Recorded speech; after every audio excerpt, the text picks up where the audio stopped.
empezamos ya que pasamos la cruz, o bueno, el sufrimiento, siquiera poquito. Vamos a tomar unos cuantos segundos de preparación en nuestro propio corazón para estar seguro que estamos en compañerismo con Dios. Y es 1 Juan 1:9, si confesamos nuestros pecados, Él es fiel y justo para perdonarnos nuestros pecados y limpiarnos de toda impureza. Y cuantos segundos de silencio para que cada uno haga eso, entonces empezamos el estudio.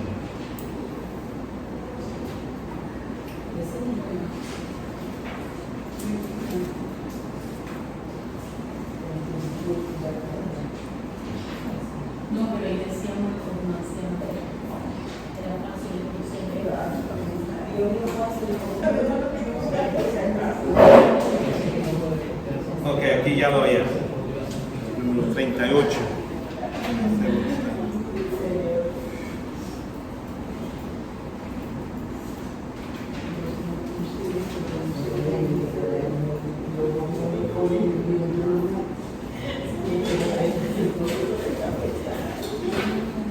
Historia de Dios. Acontecimientos suceden que, como digo, pasan como el tiempo del 26 AD DC a 30 DC. Ok, ahí es donde estaba. Durante el ministerio terrenal de Jesús, ya Marcos empieza con lo que es el ministerio de Jesús, y no de su nacimiento, nada de eso se halla en Lucas y en Mateo. Pero aquí, por eso decimos entre 26 después de Cristo. Cristo tenía como unos 30 años cuando empezó su ministerio. Marcos comienza con el relato de la predicación de Juan el Bautista, él un poquito antes de cuando Cristo empezó su ministerio. Y probablemente en el año 26, la crucificación y resurrección todavía en los primeros primavera del año 30 DC.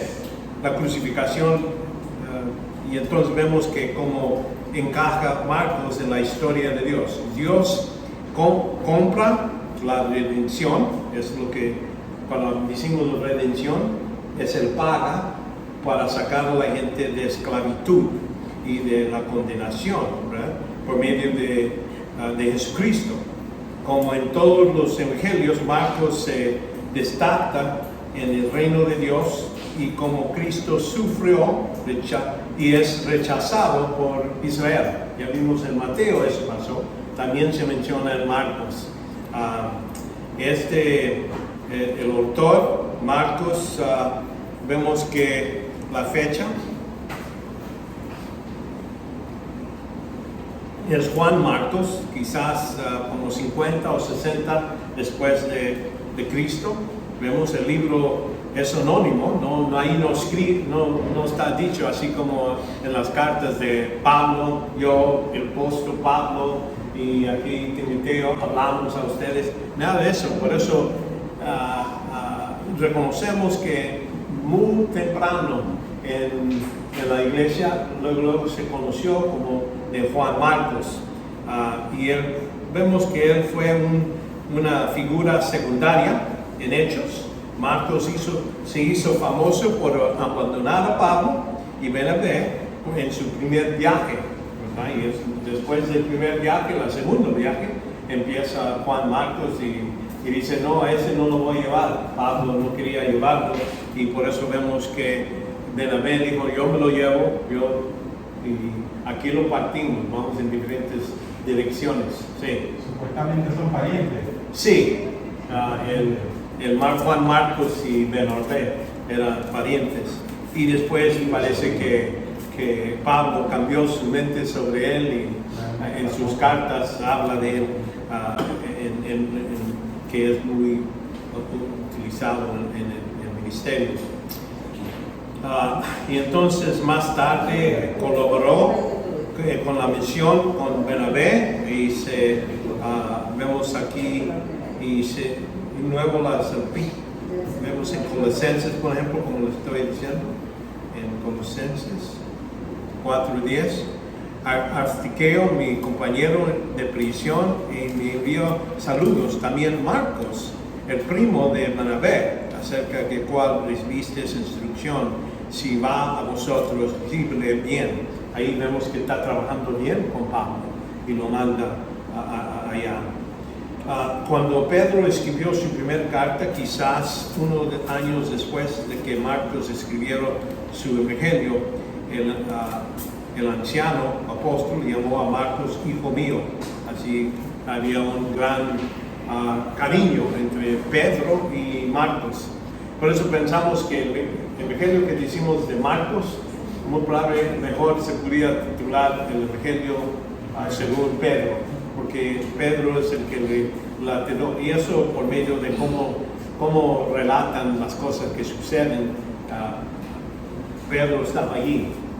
Marcos a lo mejor no era uno de los discípulos, y por eso pensamos que Pedro le dio todo. Y observamos que el esquema de Marcos es idéntico a lo que Pedro utilizó en su predicación en Hechos, capítulo 13 a 15. Y Marcos fue el primer evangelio escrito, parece. Y ya hemos dicho cuando vimos la introducción que la mayoría de lo que está escrito en Marcos se halla en los otros tres evangelios, en los otros dos, en los sinópticos. Vemos que mucho de lo que está escrito ahí ya, y muy claro, escribió primero, entonces los demás, teniendo ese relato, también ellos pusieron sus detalles de él mismo, pero mucho de lo que él ya escribió lo copiaron, lo pusieron en su carta, ¿verdad? Marcos publicó su evangelio antes de 70 DC, es lo que sabemos, antes de la destrucción del templo. Porque si lo escribió después, pues ¿por qué no menciona la destrucción? Un evento que Cristo mismo dijo que iba a suceder, y por eso tenemos esa idea. A lo mejor una década antes, como 50, 60, algo así, entre ahí es cuando tanto Pedro como Marcos aún vivían, y sin duda tuvieron la oportunidad de colaborar esta carta. Vemos que la reacción personal de este evangelio, vemos que estaban asombrados los que oían lo que Cristo hablaba, y algunos asombrados, otros que criticaban, tenían un mixto, ¿verdad? A veces tenían gran temor sobre lo que él decía. Marcos 7:37 dice, y se asombraron en gran manera, diciendo, todo lo ha hecho bien, aún a los sordos hace oír y los mudos hablar. Ellos están bien sorprendidos. Vemos esa parte de aceptación de muchos individuos, pero vemos algunos gestos cuando estoy diciendo eso, estoy hablando de una persona, creo que Pedro vio que estaba viendo y él está describiendo estas cosas. Marcos no estaba allí, era algo que él escribió de Pedro. Ahí Marcos, por ejemplo, 3:5, y mirándoles en torno con enojo, entristecido por la dureza de sus corazones, dijo al hombre, extiende tu mano. Y él le extendió y su mano quedó sana.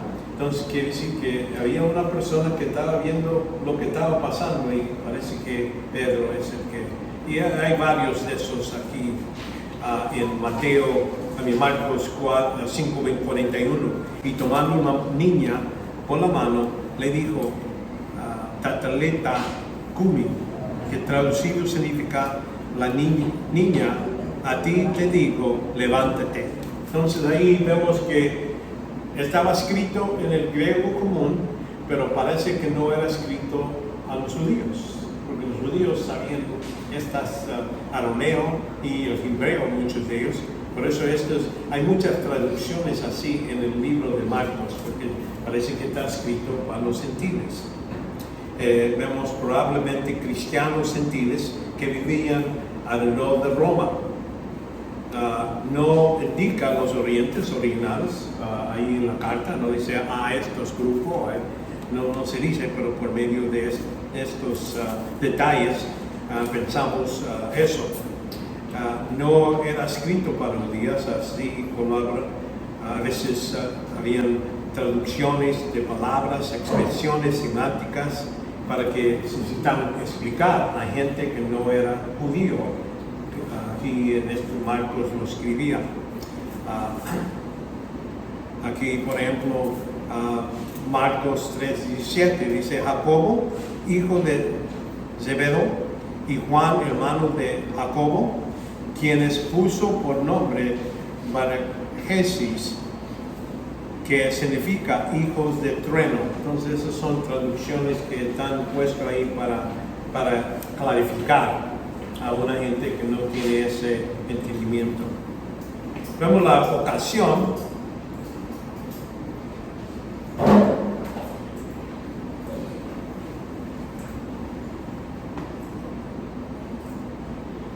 Público, no te digo. Vemos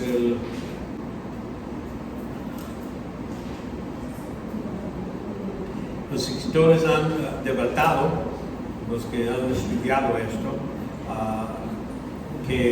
que pusieron esta composición. ¿Por qué Marcos escribió esta carta? Algunos dicen que el pulso fue el creciente conciencia que el regreso de Jesús podía producirse en un futuro lejano.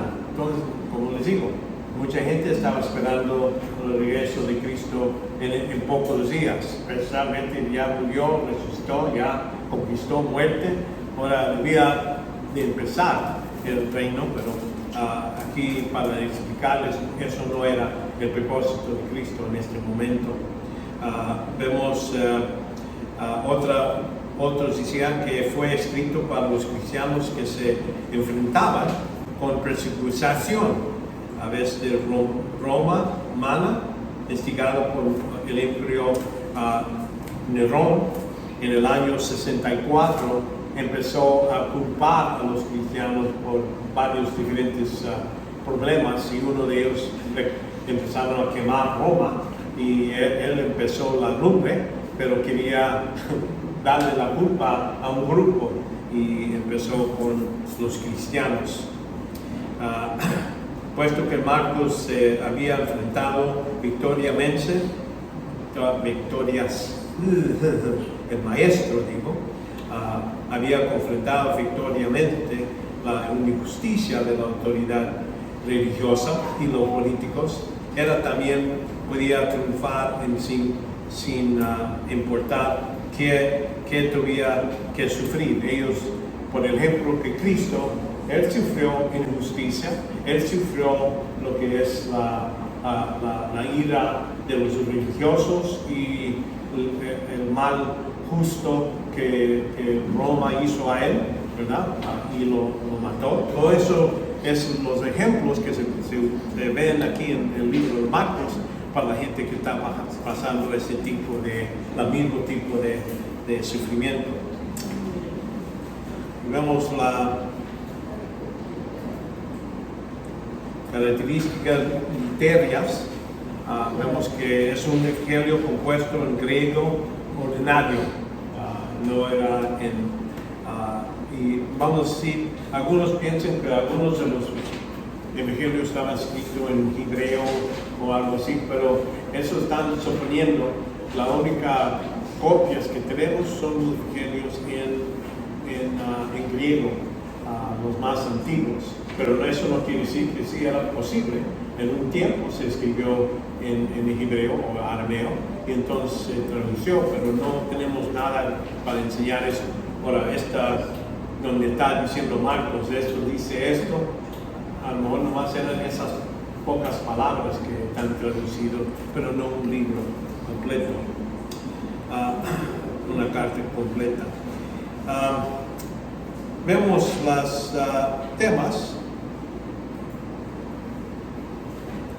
Los temas de esta carta. Vemos Jesús como Serbio, el reino de Dios, es otro tema que se halla mucho en esta carta, y el sufrimiento y la muerte de Jesús, y todo mucho en Galilea. Aunque Cristo fue en diferentes partes, Galilea es donde Marcos se ubica en lo que él está enseñando que sucedió. Jesús crucificaba un serbio que exigía esta autoridad. Vemos en Marcos 1:22, y se admiraban de su enseñanza porque les enseñaba como uno que tenía autoridad y no como los escribas. Ellos por eso les gustaba oír a Cristo, porque ellos los escribas decían, bueno, el Rabboni dijo esto en el año 23 antes de eso, y Rabboni, pero agarraba directamente la escritura y explicaba la escritura directa. Vemos esto se oye varias veces, pero no abusaba de su autoridad. Es lo que vemos aquí, un serbio que es un maestro con autoridad, pero no usaba su autoridad. Y como Marcos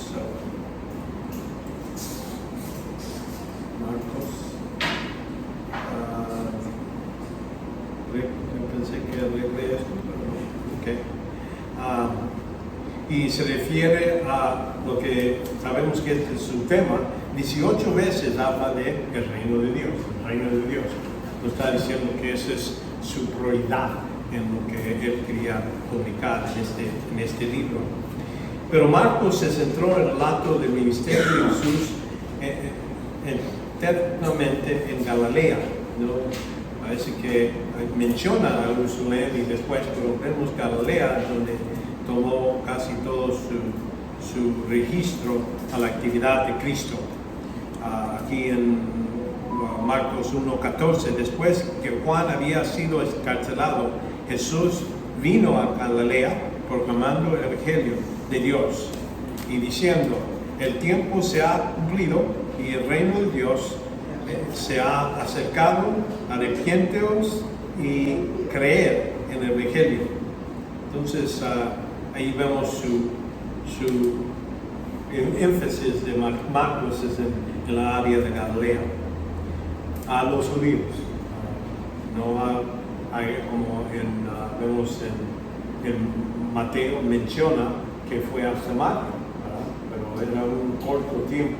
Mayoría del ministerio que habla aquí Marcos es de Galilea. Vemos que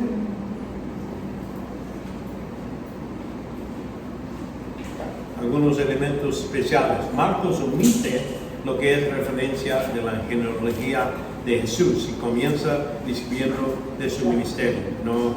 ¿Verdad? Y una de las características más llamativas es que el evangelio habla del secreto mesiánico, donde estamos diciendo que muchas veces Cristo les dice, no digas quién soy. La mayoría de su ministerio, él está así. Marcos 1:34 dice, y sanó a muchos que estaban enfermos y en diversas enfermedades, expulsó muchos años demonios y no dejó hablar a los demonios porque ellos sabían quién era él. Los demonios no querían testimonio de demonios, pero no nomás ellos. Vemos que en Marcos 3:12, versículo 11 y 12, y siempre que los espíritus inmundos le veían, caían delante de él, gritaban diciendo, tú eres el Hijo de Dios. Y él y les advertía que insistía que no revelaban su identidad. Se menciona tantas veces, por eso estamos diciendo, es algo que aquí también la gente le dice. Aquí en Marcos 7, y al asistente se abrieron sus oídos y desapareció inmediatamente y su lengua y habla con claridad. Y Jesús le ordenó que nadie se lo dijeran, pero mientras más que se ordenaba, tanto más ellos lo proclamaban. Entonces ahí vemos algo que Cristo no quería que sea anunciado como Mesías en ese momento. Nomás, el único tiempo que permite, y no nomás lo permite, lo beneficia él, de ir a Jerusalén y se pone sobre un asno, y cuando entra, él mismo les manda, llévame ahí, entre, y entonces lo proclamaron rey en ese momento. Pero no, eso es una semana antes de ir a la cruz. Pero la mayoría de su ministerio, ellos decían que no digan a nadie. Entonces esto refleja a cumplir su misión, principalmente morir por los pecados. Eso era su meta, y por eso actuaba a la gente que querían darle pensar que vino a liberarle políticamente como Mesías el Rey.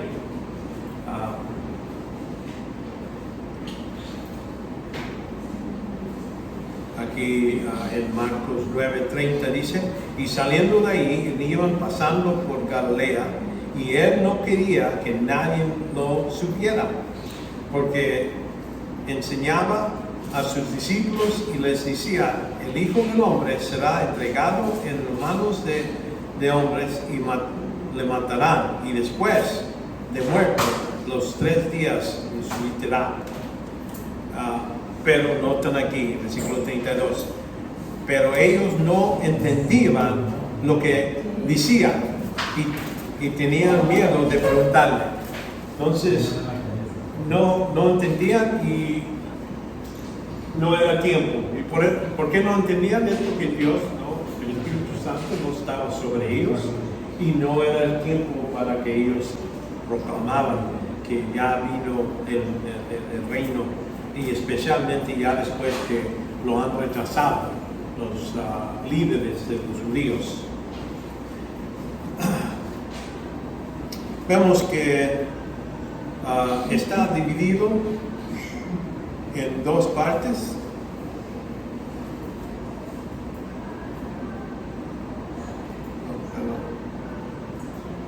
Vemos, está dividido en 2 secciones este libro.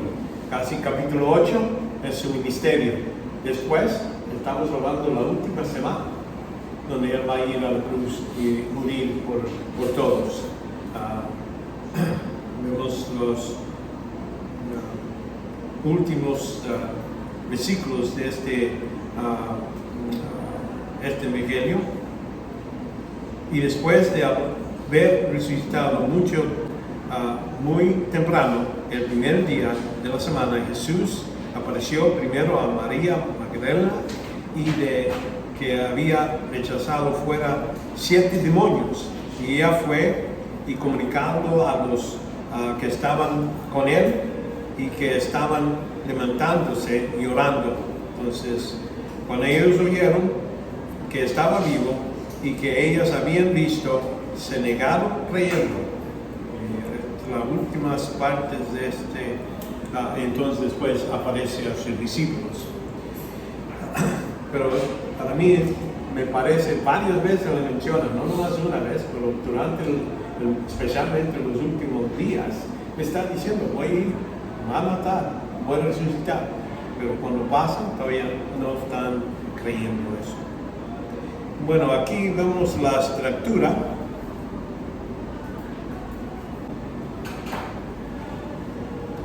Vemos generalmente, lo que, como digo, dividido en dos partes. Jesús es serbio, vino a servir, vino a ayudar a la introducción, primeramente, de preparación del ministerio público de Jesús, el primer ministerio de Jesús en Galilea.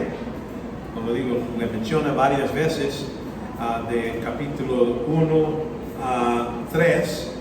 Entonces el ministerio después, de 3:7 a capítulo 6, todo eso está sucediendo en Galilea.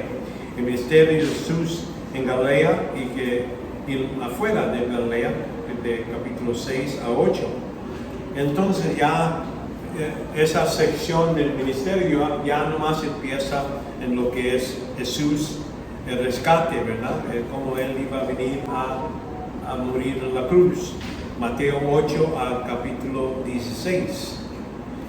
Habla del viaje a Jerusalén, Jesús en Jerusalén y lo que estaban alrededor de Él. Aquí cuando se acercaron a Jerusalén por Betfagé y Bethany, cerca del monte de los Olivos, envió a 2 de sus discípulos y les dijo: ir enfrente de vosotros, y tan pronto como entréis a ella, encontraréis un molino atado en cual nadie se ha montado todavía. Desatadlo y tráemelo. Si alguien te pregunta por qué hacéis esto, dile: el Señor lo necesita, y seguirá te volverá a hacer, te va a dejar llevarlo.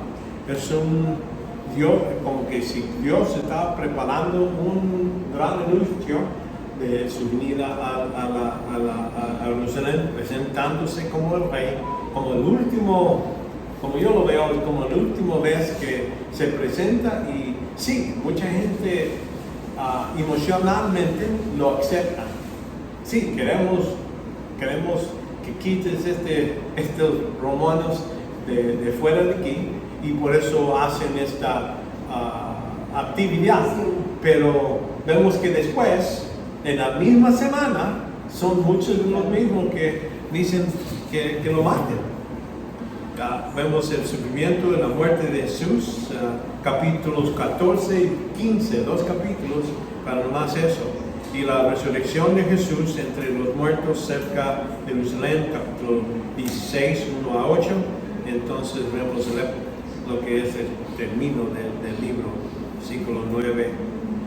Y después de haber resucitado mucho, donde va con los, y se presenta visible y da la gran comisión. Versículo 14.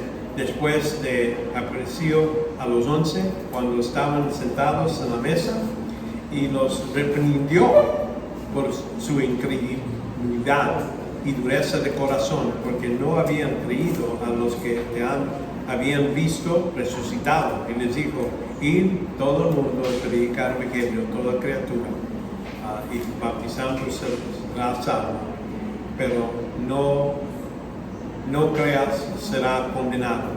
Entonces ahí generalmente. Entonces,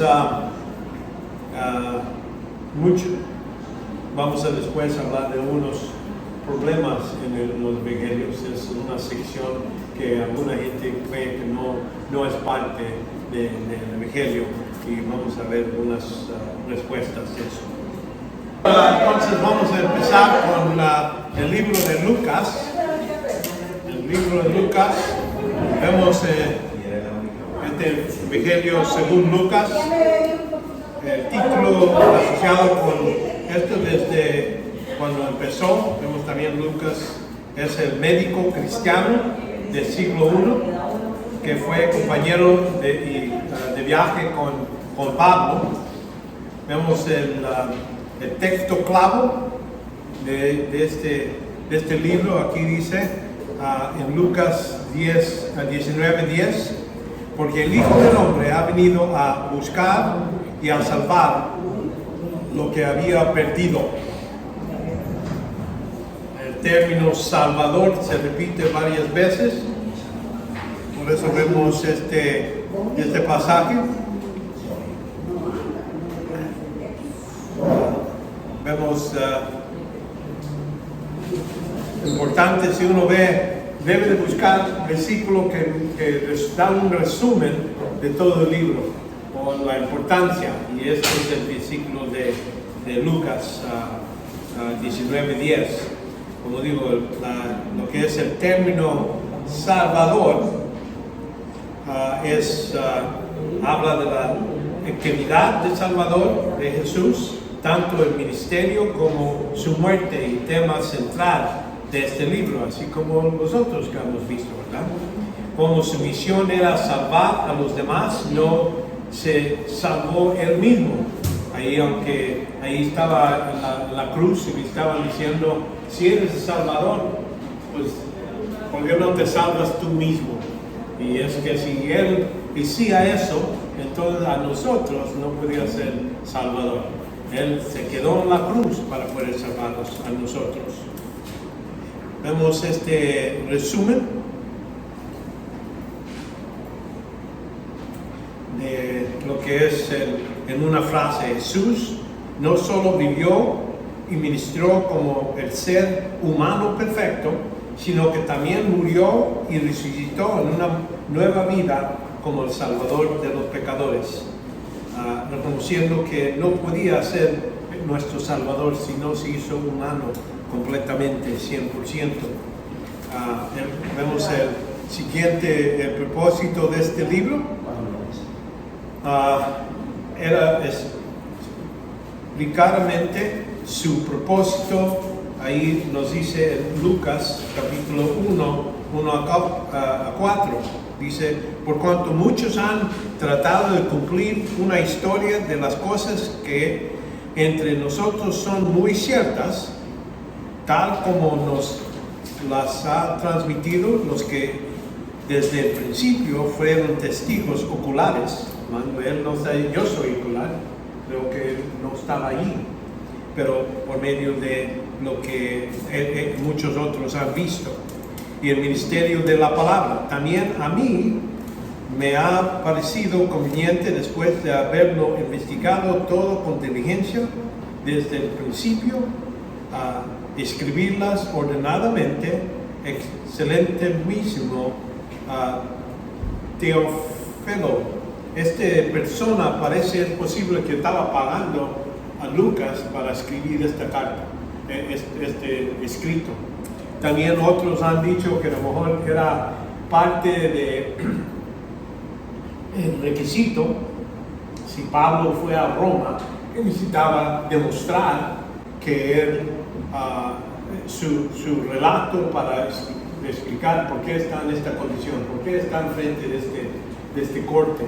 Y Lucas escribió lo que es esta carta, pero también en el libro de Hechos da detalles de la misión de Pablo, y parece que a lo mejor todo eso era para preparar su caso en frente de Roma.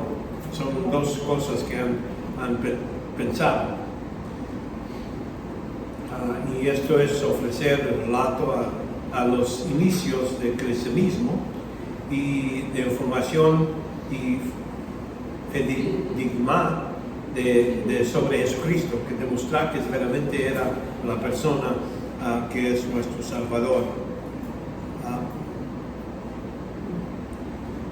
Elementos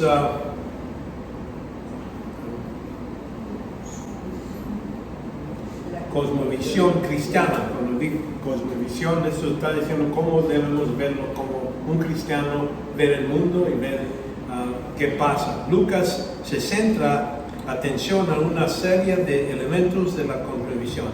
En particular, la humanidad y la alancia y redención, y la ética y la moral. La especial habilidad de Lucas para retratar vividamente las personas con pocas palabras en su presentación y enseñanzas. Aquí en Lucas 5:8 por ejemplo, parece que él tenía más chance de hablar directamente a muchos de estos y agarrar no nomás lo que pasó, pero cómo se sintieron. Lucas habla del nacimiento de Jesús. Muchos más detalles que como un doctor que está viendo qué pasó, y ella, la Virgen, le explicó mucho de lo que estaba pensando y dónde estaba y qué pasó después de eso. Por eso vemos que él era, y vemos aquí en Lucas 5:8, al ver esto, Simón Pedro cayó a los pies de Jesús diciendo: aparte de mí, Señor, pues soy hombre pecador, porque él asombró y había aprobado de él y todos sus compañeros por de nada a peces que habían hecho. Entonces él reconoció, esa acción de Pedro es algo que parece más personal, ¿entiendes? Es lo que quiero comunicar, que en ese senso.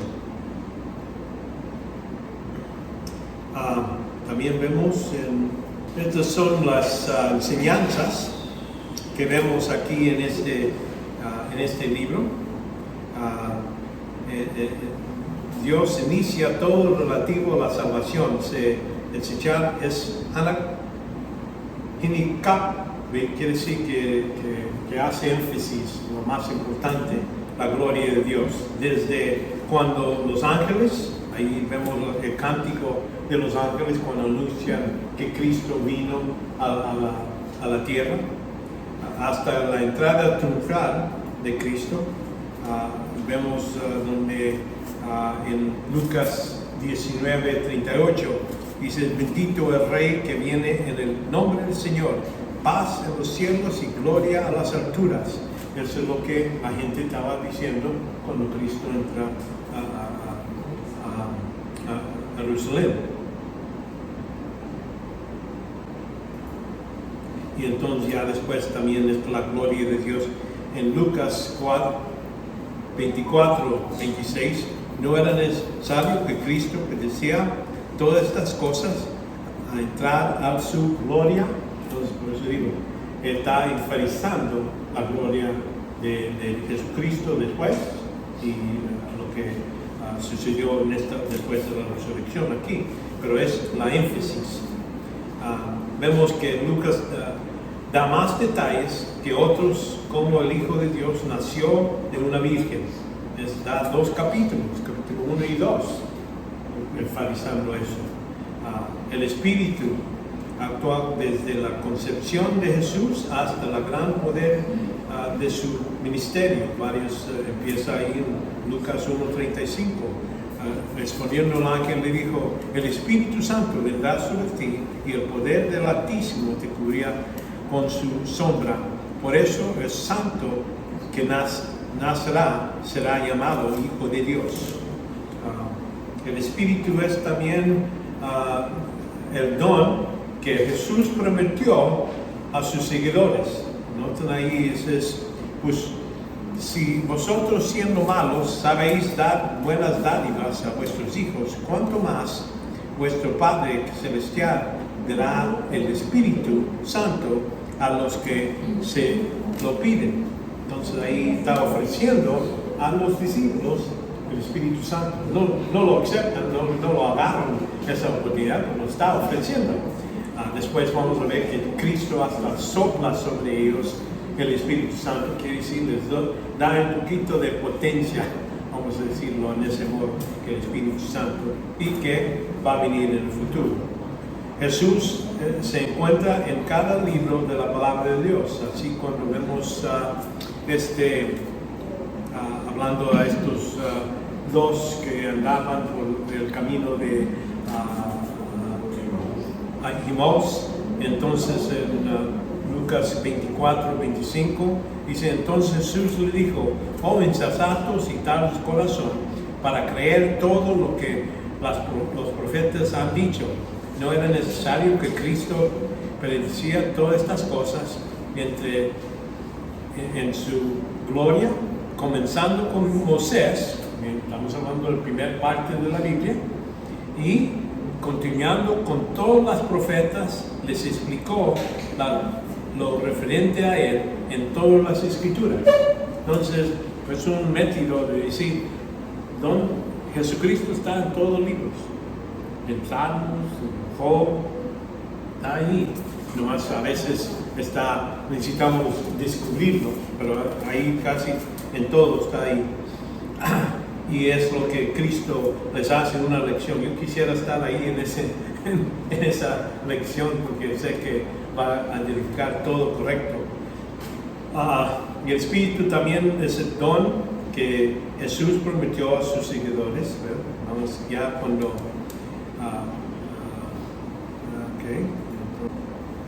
La enseñanza sobre lo que es la unidad. En primer lugar, Jesús es el humano ideal o perfecto. Para nosotros cristianos debemos de ver a Jesucristo es el último, más alto ejemplo de lo que Dios quería de un hombre, de cada uno de nosotros. Debemos de pensarlo así y usar Él como nuestro modelo que vamos a buscar.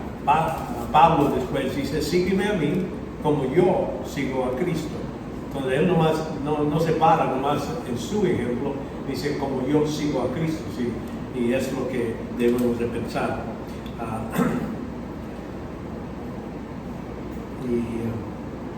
Era totalmente obediente. Lucas 23:47 dice, y cuando el centurión vio lo que había sucedido, glorificaba a Dios, diciendo, ciertamente este hombre era inocente, y demostraba por medio de sus hechos y sus palabras.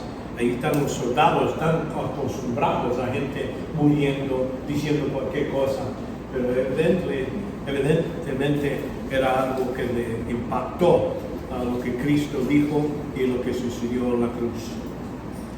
Vemos otros individuos llenos del Espíritu Santo, ya hablamos varias veces, varios lugares, y cuando digo lleno del Espíritu Santo, esta palabra no estamos hablando de la morada del Espíritu Santo, que el Espíritu Santo ha venido a vivir dentro de él. Lleno es más o menos como un abrigo que uno se pone y a veces se quita, en ese senso. El lleno era para darles poder para cumplir algo que Dios quería que hagan.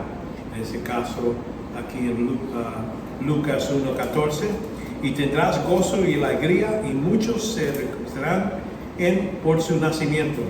Por él será grande delante del Señor, y no beberá ni vino ni licor, y será lleno del Espíritu Santo, aún desde el vientre de su madre. Cuando nació Juan el Bautista, estaba lleno del Espíritu Santo, y vemos ahí ¿por qué?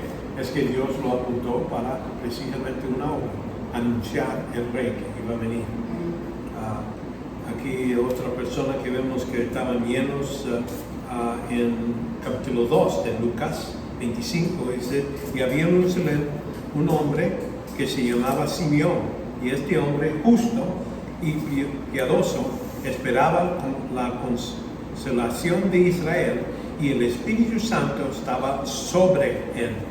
Entonces es la misma idea, él empezó, y por el Espíritu Santo se le había revelado que no verá la muerte sin antes de ver a Cristo, el Señor. Entonces eso, como digo, ciertas operaciones, ciertos trabajos, era algo que en el caso de Cristo él estaba lleno desde niñez, toda su vida. En segundo lugar, Lucas pintó, mostraba el valor de cada vida humana. Él demuestra ayudando a los pobres, a los ciegos, a la gente que eran menos preciados por generalmente toda la gente. A sus propios discípulos, cuando vieron a este cojo, y dice, y le preguntaron a Jesús, ¿quién pecó, su madre y padre o él? ¿Por qué está en esta condición? Y Cristo le dice, ninguno de los dos. Este hombre está en esta condición por la gloria de Dios. Era con el propósito para ese día que iba a ser sanado por la obra de Cristo. Aquí Jesús sana al serbio del cinturón también. Jesús terminó todas sus palabras al pueblo que lo oía y se fue a Capernaum. Y el serbio de un cierto cinturón, a quien que pisaba mucho, estaba enfermo y al punto de morir. Y al oír que Jesús, el cinturón, envió a unos de los ancianos y de los judíos, pidiéndoles que vinieran a salvar al serbio. Entonces ahí cuando en ese caso vienen y le piden a Jesús y él está listo para ir a ayudarle, pero entonces él manda a otros siervos y no vengas, yo no soy digno que vengas a mi casa. Y en ese caso ve Jesucristo la fe de este hombre y voltea a los que están siguiendo, no hallaban en toda Judía fe tan grande. Entonces ese es como un insulto a quién, a los apóstoles, los discípulos, todos los que siguen. Pero Dios ahí dice que Jesús estaba sorprendido de esta fe.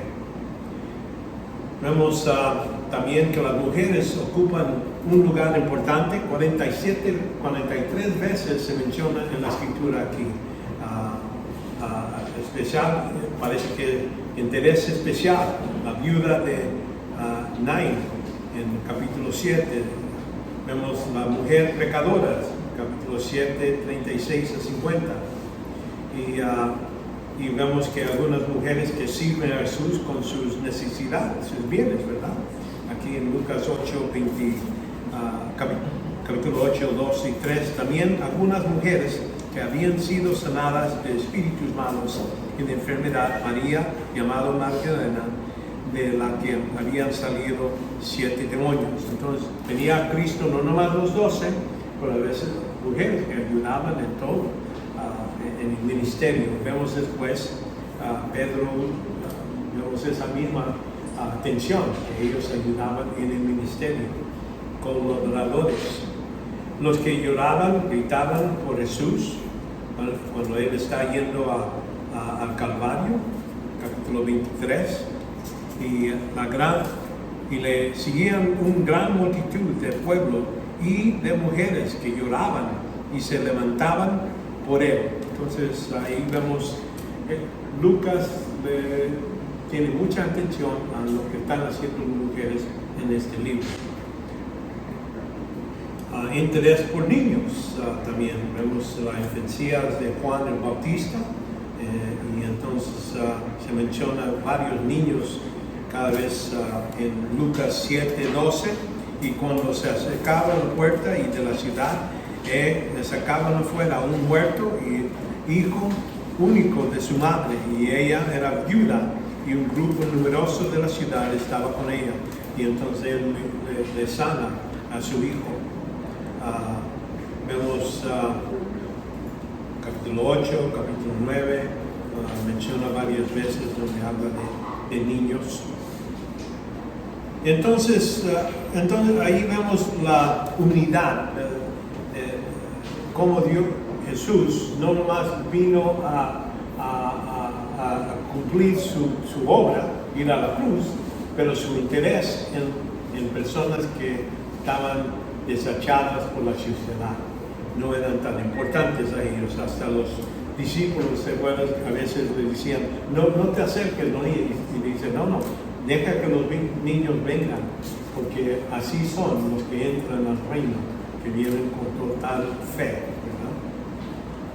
¿verdad? Vemos la enseñanza sobre lo que es la salvación. Lucas dedica una gran porción del libro a su viaje a Jerusalén para los que para que Jesús se ofreciera al sacrificio voluntario. Capítulo 9 hasta el capítulo 19. Imagínense, 10 capítulos nomás en ese, dedicado a ese tema. Entonces, así como hemos visto, Mateo, Marcos, y Lucas tienen esa misma idea. Es tan importante que ponen esa énfasis, aunque empezando con otros puntos, pero ese es uno de los centrales de su posición. Vemos también, vamos a ver, también Juan hace lo mismo, pone mucho detalle en la última semana. Y ahí como dice, sus propias palabras habla que no era necesario que Jesús, que Cristo precediera estas cosas para entrar a su gloria. La noche que fue traicionado, enseñó a sus discípulos que su muerte era sustituto y que traía consigo el nuevo pacto, algo que se prometió en el Antiguo Testamento, que iba a dar otro pacto con este pueblo, con los judíos. Entonces el nuevo pacto está a los judíos. Nosotros recibimos beneficios del nuevo pacto, pero no es con nosotros, porque si uno ve todos los detalles del nuevo pacto, eso incluye la tierra prometida. Y por eso decimos, sí, está dicho a ellos, y nosotros tomamos la Santa Cena, recordando que Cristo dice, por usted, nosotros, todo el mundo, dio su vida en sustituto, y que tenemos beneficio en eso, pero no tenemos todos los demás beneficios del nuevo pacto. Por eso decimos, no es para nosotros. Aquí en Jeremías, capítulo 33, 31 a 34, he aquí, vienen días, declara el Señor, a quien haré ¿con quién? La casa de Israel y con la casa de Judá un nuevo pacto. Entonces, acuérdense que después de David, en Salomón, se dividió el pueblo de Israel en dos partes. El norte llamaban Israel y lo de abajo era Judá. Entonces esto está diciendo, voy a hacer el pacto con este grupo. Por eso decimos, el nuevo pacto es con los judíos. Y dice el versículo 32, y no como el pacto que hice con sus padres en el día de los que tomé de la mano para sacarlo de la tierra de Egipto. Eso sucedió cuando dio los 10 mandamientos, no vamos a decir todos los mandamientos. 10 es nomás parte de todo lo que son los mandamientos. Pero mi pacto que ellos rompieron, aunque fui un esposo para ellos, declara el Señor. Entonces este pacto es diferente porque esa era condicional. Dice, sí, ahí todo lo que es, si me obedecen, les voy a bendecir cuando están sentados en su casa, cuando se levanten, cuando salgan, pueden bendecir con lluvia, todo, dice todas las buenas cosas. Entonces la otra parte de ese pacto es, si no me obedecen, entonces no van a tener lluvia, van a ser conquistados por otros ejércitos y van a perder batallas. Uno de ellos lo va a hacer correr 1000 de ustedes. Todos esos, cada uno es parte de este pacto. Y cuando ellos violaron el pacto, pues Dios cumplió como lo que Él prometió. Nos destruyó el templo, destruyó todo lo que es en la ciudad. Todos los trajo otra vez después del éxito. Pero aquí en Jeremías le está hablando, este profeta les dice de las dos cosas. Sí van a regresar, pero va a haber un día donde vamos a hacer el nuevo pacto. Y eso sucede al último día, antes de ir a la cruz con Cristo, Jesucristo. Vemos a Jesús en el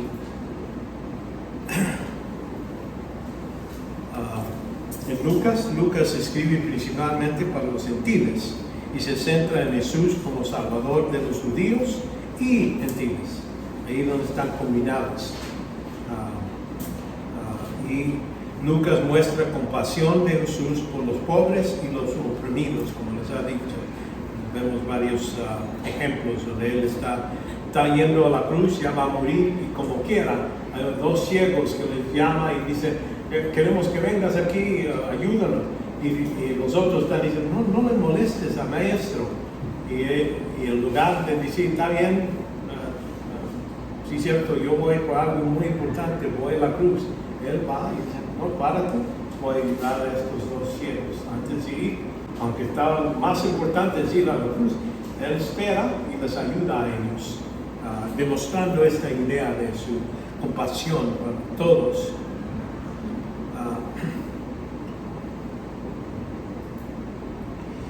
Vemos lo que es la historia de Dios aquí, cuando suceden los hechos de este libro, entre 7 antes de Cristo a 30. Vemos que el Evangelio de Lucas comienza antes de Mateo y Lucas con el anuncio del nacimiento de Juan. Por eso decimos antes, porque Juan nació, es el primo de Jesús, Juan. Y en este caso vemos su anuncio y termina con su ascensión al cielo, la primera vera de año 30. Jesús nació antes de Herodes del Grande, que murió en el año 4 antes de Cristo. Y por eso digo, mucha gente dice, pues estoy confundido, ¿cómo que es antes de Cristo? Si no Cristo que nos nació en 0, el año 0. Es que estaban equivocados, como hacen las calculaciones. Y este es el modo de corregirlo, de decir, no, él nació como antes de 4, quiere decir el año probable del nacimiento de Jesús es 6 antes de Cristo. Vemos que Juan Bautista nació un año antes, más o menos, unos 9 meses antes.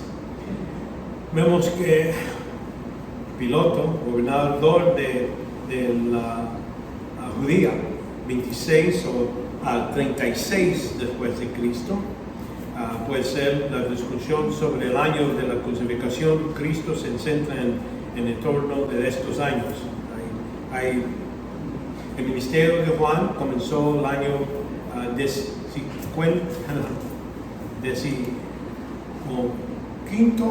año de Tiberias César.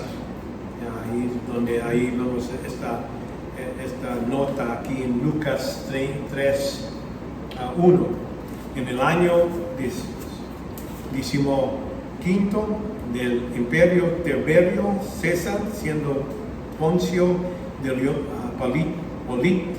Pilato, gobernador de Judea, y Herodes tetrarca de Galilea, y su hermano Felipe, tetrarca de región de Italia.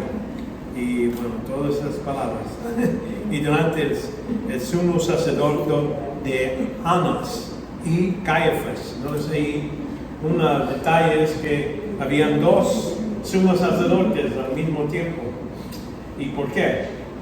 Uno estaba apuntado por el gobierno y el otro era lo que nacía directamente de Levítico. Él sí tenía el derecho, pero el gobernador no le gustaba, por eso pusieron el otro, pero durante este tiempo los judíos reconocían los dos aquí, en ese tiempo. Y entonces dice, vino la palabra de Dios a Juan, el hijo de Zacarías, en el desierto. Entonces ahí es donde aquí nos da una fecha, que podemos decir, en este tiempo es cuando comienza el ministerio de Juan el Bautista. Y habla de arrepentimiento. Vemos, para comenzar el ministerio de Juan, estamos hablando 25, 26 después de Cristo, y para comienzo del ministerio de Juan. Y entonces el ministerio de Jesús, desde el bautismo hasta la crucifixión, duró probablemente como 3.5 años. Y entonces, haciendo esa calculación, vemos que él fue crucificado al momento de la Pascua del año 30 después de Cristo. No significa que el Señor murió más o menos a la edad de 25, 36. 33, es lo que, 33 y medio. Cuando tenía 32 años fue bautizado. a finales del año 26 después de Cristo. Y entonces habla que su crucifixión, su muerte fue en 30 después de Cristo. Entonces la diferencia son 4 años. Por eso que le pregunto. Bueno, como digo, 3,5 años es lo que estamos diciendo, pues no 4 completos. Ahí estamos dando. Hagámosle 3 entonces. Sí. 5 a 32, 35. Es decir, tal vez aquí tal vez está más fuerte. Sí, es posible. No es la primera vez que mi secretario ha hecho errores. Pero está bien. Pero 33 años cuando murió Cristo. Es lo que, Su ministerio duró 3 años. 3,5, sí, algo así. Es que más que todo es cuando fue bautizado a finales del año 26 después de Cristo. Yo creo que está el error. Ok. Bueno, ya tenía, ok, vamos a decir 26 y pico, ¿verdad? Por eso estamos diciendo, no es que empezó en enero, ¿verdad? Ya tenía los 30 y entonces después de eso estamos hablando como en... Claro, dentro de estas fechas se mantiene como que son tentativas, ¿verdad? Cuando se refiere a la Biblia, son fechas tentativas. Sí, ahorita vamos a decir, personas que han investigado esto han tratado de poner fechas fijas y todo eso. Por eso yo los dejo medios flojos, para que no decir, aquí es 33. Si tenía, cuando era de ese 26, podía ya tener 26 y medio año. ¿Me entiendes? Por eso estamos ahí. Ok, lo dejamos ahí. El Evangelio de Lucas es la comprensión de los vemos que Jesús ayudaba el espíritu más plenamente. Su amor, compasión por toda la humanidad. Y esto se demostraba por medio cómo él trataba con gente y ayudaba. Vio la mujer que ya su hijo estaba muriendo y él la vio y dijo, no, voy a tener compasión sobre esta persona. Su ministerio mortal, a través de su expiación infinita, vemos que sí murió físicamente, necesitaba ser hombre humano para poder morir. Siendo Dios no podía morir, siendo hombre 100%, eso era posible. Y la expiación infinita quiere decir que era suficiente para todos. No había limitación. Dios compra la redención, comenzando con el nacimiento del Rey Jesucristo. Y como todos los evangelios, Lucas documenta los diseños durante su ministerio, como Jesús sufrió y el rechazo de lo que es Israel. Eso lo vemos en Lucas capítulo 12 a 22 a 23. Vemos esa idea. Está entregado, traicionado por uno de sus mismos, y entonces todos los religiosos se juntaron queriendo matarlo y lo entregan y vemos que el detalle que da Lucas nos enseña que Cristo escogió el tiempo que iba a morir. No era un accidente, no era, bueno, hasta este tiempo, no, él escogió el día por medio de entrar a Jerusalén sobre el asno y entrando, y entonces cuando le dice a Judas, levántate, hacer lo que vas a hacer, hazlo rápido, es cuando él dijo, hay que hacerlo ahorita. Y eso era el día de preparación. Vamos a decir, ya el siguiente día. Por eso ellos necesitaban hacerlo rápido antes del día de la Pascua.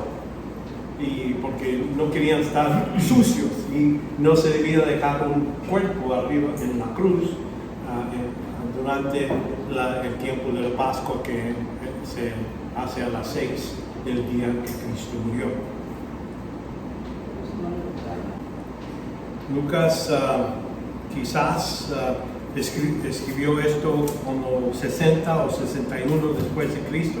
El libro es anónimo, así otra vez, pero lo que es la iglesia primitiva afirmó un fundamento que por seguro Lucas lo escribió. No había discusión entre ellos. Y así como el libro de Hechos, el mismo autor, es dedicado a Teófilo y similitud de estilo y vocabulario, el griego, el énfasis especial de estos libros vemos que vino del mismo autor. Lucas fue una figura secundaria en el libro de Hechos, no lo vemos como que si era tan importante, pero ¿por qué? Porque él era ayudante de Pablo y conocido por su nombre, sino por sus pronombres. Ahí cuando dice nosotros nos subimos a este barco, nosotros y nos dieron cuando comer. Ellos ahí demostramos que él estaba con Pablo durante este tiempo. Pablo lo nombra 3 veces en sus cartas. En Colosenses 4:14, Lucas, el médico amado, os envía saludos también y más. Entonces ahí demuestra que él está con Pablo cuando escribe esta carta a los colosenses. También a Timoteo, lo mismo. Solo Lucas estaba conmigo. Toma a Marcos y tráelo contigo porque me es útil para el ministerio. Entonces ahí vemos que se mantenió esta unión con Pablo durante todo este tiempo. Vemos que era gentil, no era judío a este Lucas, y un seguidor de Pablo fiel, ¿verdad? No se conoce su ciudad donde nació. La naturaleza es de su conversión. La mayoría de los escritores críticos creen que el autor del tercer evangelio y de los Hechos no fue Lucas. Eso vamos a reconocer que aquí le estoy diciendo que Marcos escribió esto.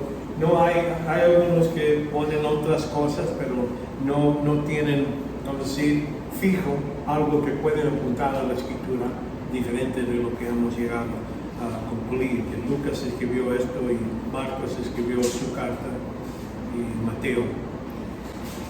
La fecha de Lucas debe ser después de Marcos, porque como les digo, mucho de lo que está en Marcos está en Lucas, y él, acuérdense, cómo vino a escribir la carta era por medio de investigación, de preguntarles y todo eso, agarrando cualquier cosa, cualquier otros escritos juntos para poner este. Parece que él escribió no último, porque pensamos que Juan escribe al último, por eso él no incluye mucho de lo que está escrito de estas 3.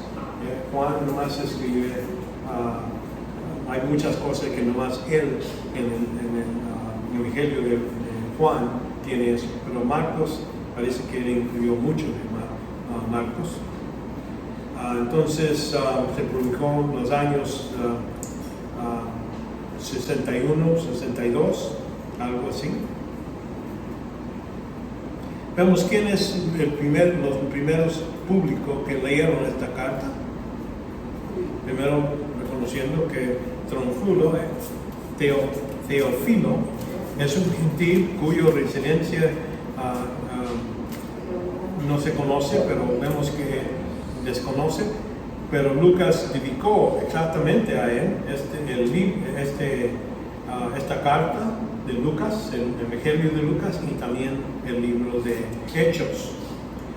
Parece haber sido un gentil artostatas social y había sido instruido en el cristianismo, pero quería informar más detalles sobre Jesucristo. Teófilo pudo haber patrocido, quiere decir económicamente, pagó por el sostenimiento de Lucas y a lo mejor sus viajes con Pablo, y por eso esta está escrito a él. La ocasión del libro, dice ahí que ya muchos habían escrito sobre la vida de Jesús, porque por hablar Marcos, Mateo, entonces él está indicando que eso ya estaba escrito, él nomás está agarrando información de diferentes lugares. Y vemos que él utilizó fuentes diferentes, incluyendo testigos presenciales, oculares que podían verlo. Es posible que Lucas utilizó los 2 años que Pablo estuvo en el cárcel en Cesarea. Durante este tiempo escribió lo que utilizó para investigar los evangelios durante ese tiempo cuando Pablo estaba en la cárcel. Tuvo acceso a un gran número de testigos, la vida de Jesús, incluyendo probablemente su madre, porque ahí es donde vemos este anuncio, que solo estaba un ángel y ella, y le está hablando de todos esos detalles. Mi padre les dijo, se recordó María. Una gente dice, pues ¿cómo va a recordarse algo que pasó 30 años atrás? Bueno, no era cualquier ocasión, ¿verdad? Era algo, un ángel le estaba hablando y mi padre se acuerda de todos los detalles, cómo se sintió, todo eso, y podía hablarle a Lucas de eso.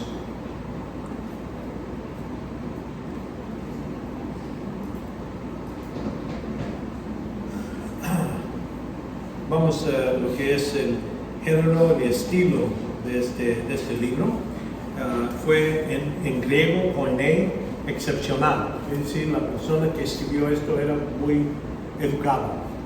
Por eso, así cuando uno lee a Marcos, vemos su estilo y sabemos que usan más común. Así como yo uso, cuando hablo en español, pues uso más común las palabras.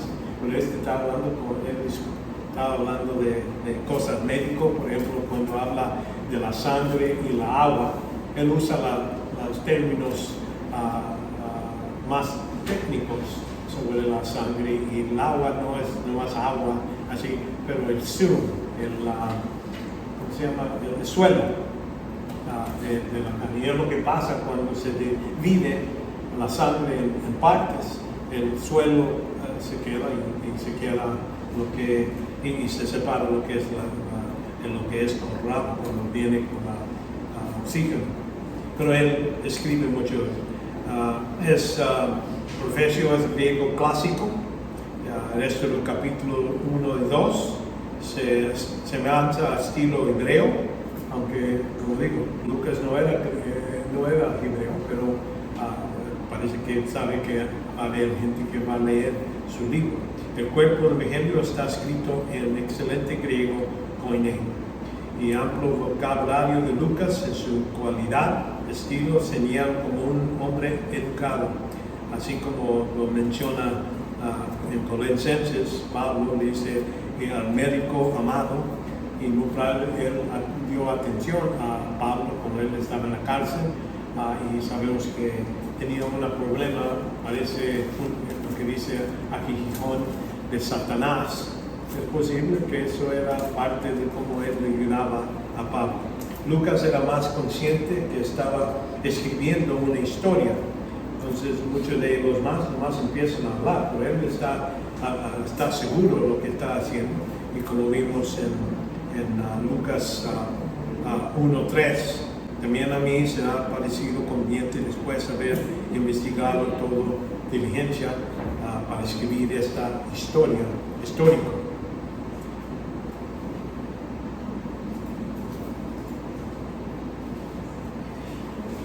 ¿Cuáles son los temas que Lucas escribe más que cualquier otra cosa? Es Jesús es Salvador, la buena noticia universal o el evangelio universal, porque estamos hablando, ya no está hablando nomás del evangelio en esencia, que nomás para los judíos, pero más noticia más general para los pobres y los que son menos apreciados. Oración y alegría son las cosas que él pone en el relato de Lucas. Jesús se entra como el Salvador. Eso lo vemos desde cuando habla del nacimiento de Jesucristo a María. Dice, porque entonces María dijo, mi alma engrandice al Señor y mi espíritu se regocija de Dios, en Dios, mi Salvador. Entonces, imagínate, mucha gente, los católicos dicen que María nació sin pecado.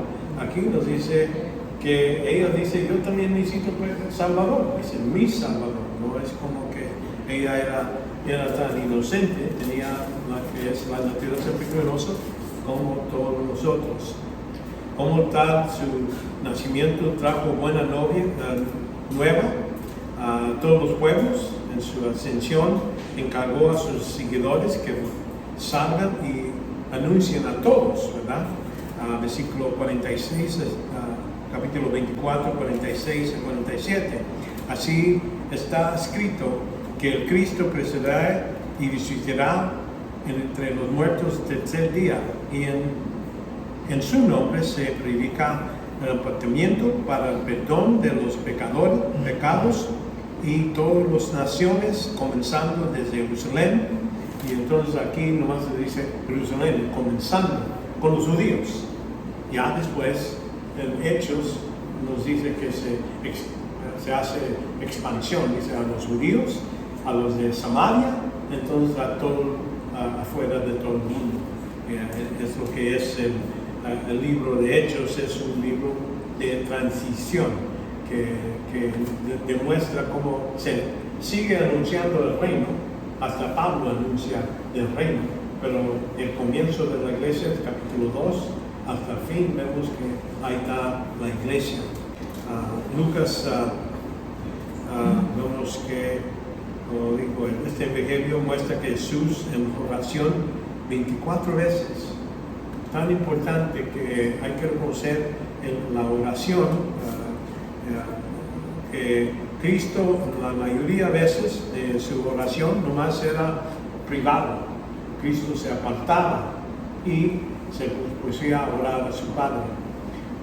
Estas 24 veces, y vemos que hasta sus oraciones eran privados, que no se oía por mucha de la gente.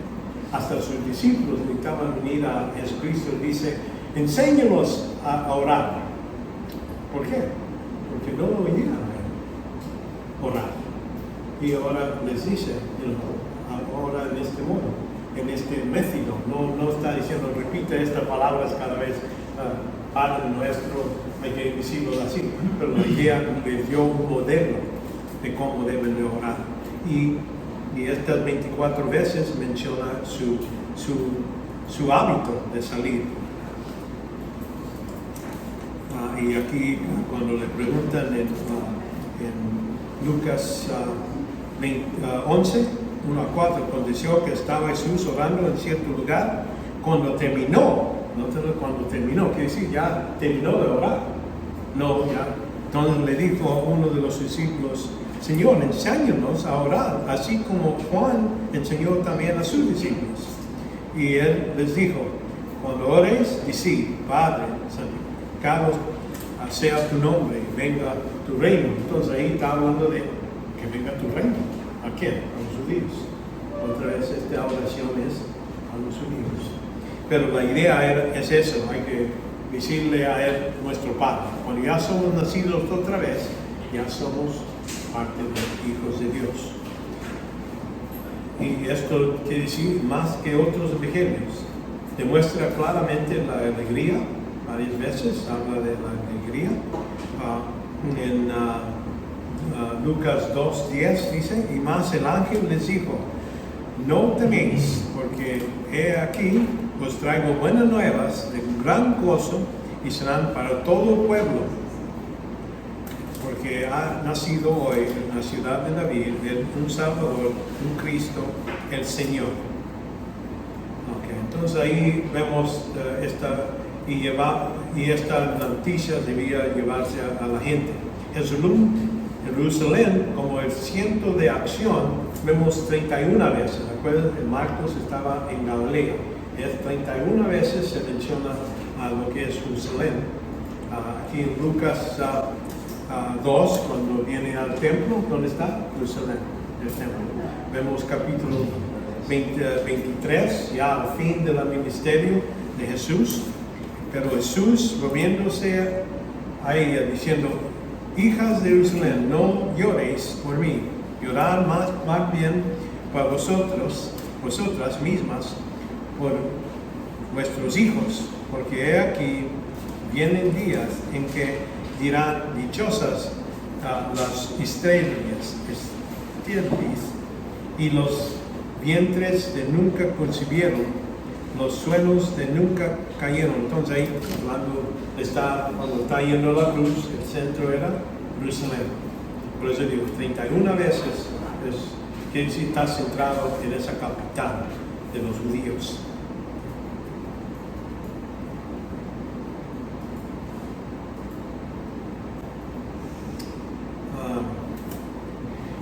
Las características de este libro: es más extenso de los otros, 24 capítulos, 1151 versículos.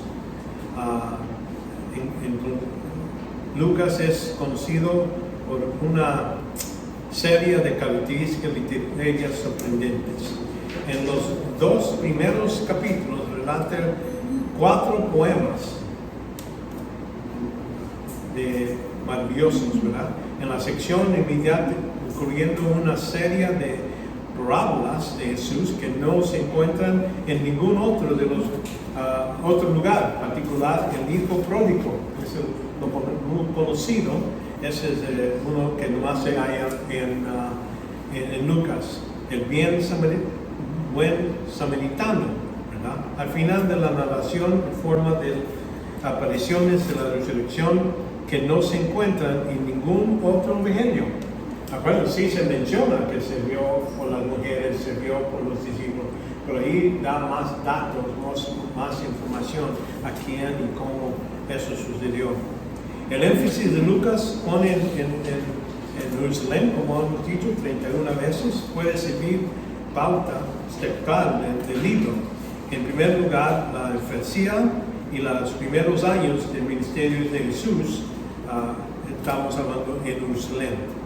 En segundo lugar, el viaje de Jesús a Jerusalén, ya cuando se ha anunciado que iba a ir a morir y todo eso, de Lucas capítulo 9 a 19, ¿verdad? En tercer lugar, el ministerio y la pasión de Jesús en Jerusalén, de capítulo 19, 28 a 24, donde entra a Jerusalén y vemos que esto...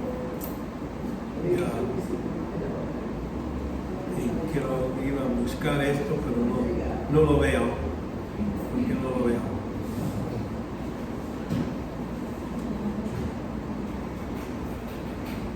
Sí, ok. Bueno, entonces cuando vemos esta estructura, dividiendo el libro en estas 3 partes, el prefacio del libro, capítulo 1 a 4, nacimiento cuando Cristo era niño, es algo que no se menciona mucho. Cristo, cuando lo encuentran en el templo, ¿verdad? A 12 años. Y entonces la preparación para el ministerio de Cristo. Vemos la predicación de Juan el Bautista, capítulo 3. Y entonces vemos durante este tiempo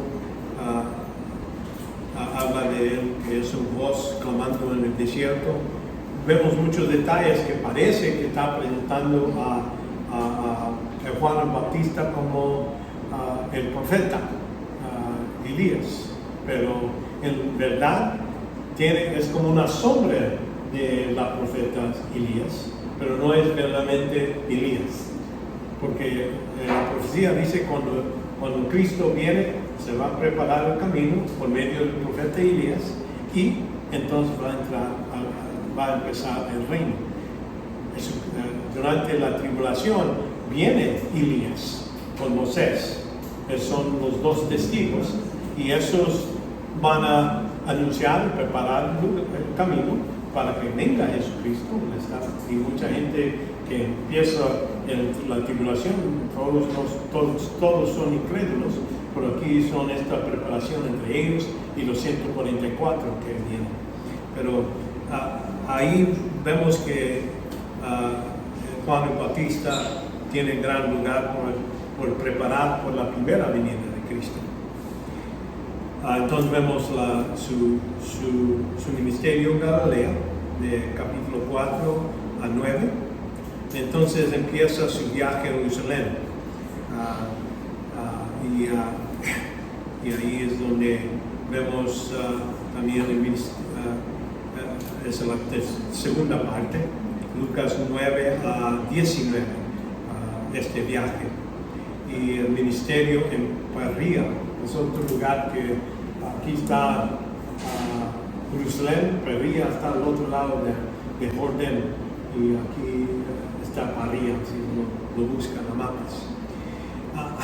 El ministerio y pasión de Cristo, del capítulo 19 a 24, ahí da tantos detalles sobre lo que está pasando para su muerte, ¿verdad? Y